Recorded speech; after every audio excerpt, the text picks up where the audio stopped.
Apa yang kalian pikirkan ketika pertama kali mendengar kata gambut?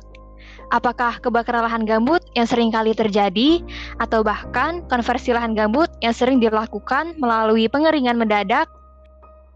Ya, hal tersebut memang benar adanya dan menjadi penyebab utama kerusakan lahan gambut. Indonesia sendiri memiliki lahan gambut terbesar kedua di dunia setelah Brazil dengan total luas lahan sebesar 22,5 juta hektar.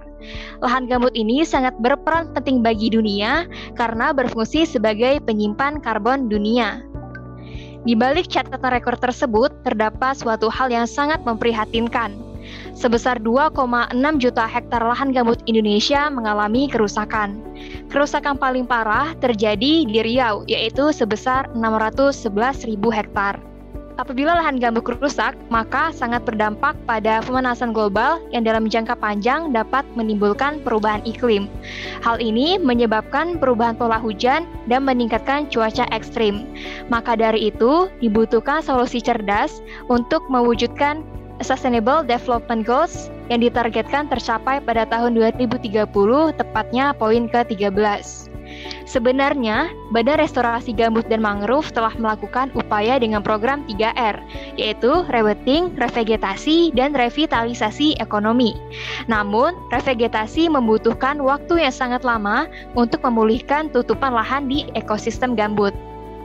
Maka dari itu, saya Anissa Banowati bersama rekan saya Sabina Adrolfi dari Universitas Sriwijaya, kami mengusung inovasi Sirbasial Pit, Circular Based Artificial Pit, inovasi gambut artifisial dari limbah organik di Riau guna meminimalisasi dampak pemanasan global demi mewujudkan SDGs poin ke-13. Jadi proses produksi dari Sirbasial Pit ini dimulai dari tahap pengumpulan limbah organik. Pengumpulan limbah organik dilakukan melalui pelaku rumah tangga dan juga rumah makan. Kemudian setelah limbah organik dikumpulkan, maka dilanjutkan pada tahap pretreatment. Jadi limbah organik di sini akan melalui 3 tahapan utama, yaitu tahap pencucian dengan washing machine, kemudian dilakukan pengeringan, tujuannya agar proses size reduction itu jauh lebih efisien, dan terakhir dilakukan size reduction dengan alat berupa grinder. Nah, setelah proses pretreatment tersebut, maka limbah tadi akan masuk ke dalam tahap konversi. Jadi limbah masuk ke tangki leaching.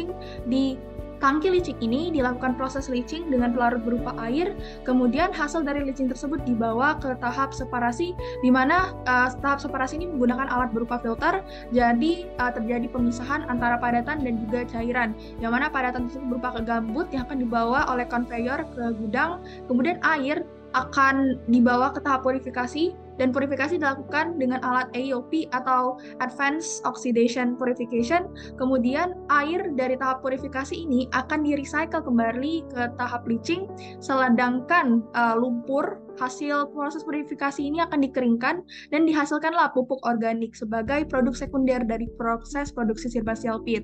Terakhir, setelah gambut disimpan di gudang, dia akan dibawa ke daerah Riau, di mana di sana akan dilakukan proses penanaman on-site. Adapun dampak dari inovasi ini meliputi 1. Mempercepat proses restorasi gambut dengan mendukung program 3R dari BRGM, kemudian meminimalisasi limbah organik di lingkungan, mengurangi penggunaan pupuk anorganik, serta mendukung program revitalisasi ekonomi masyarakat, seperti paludikultur. By innovating, we create a sustainable society. Sekian presentasi dari kami, terima kasih.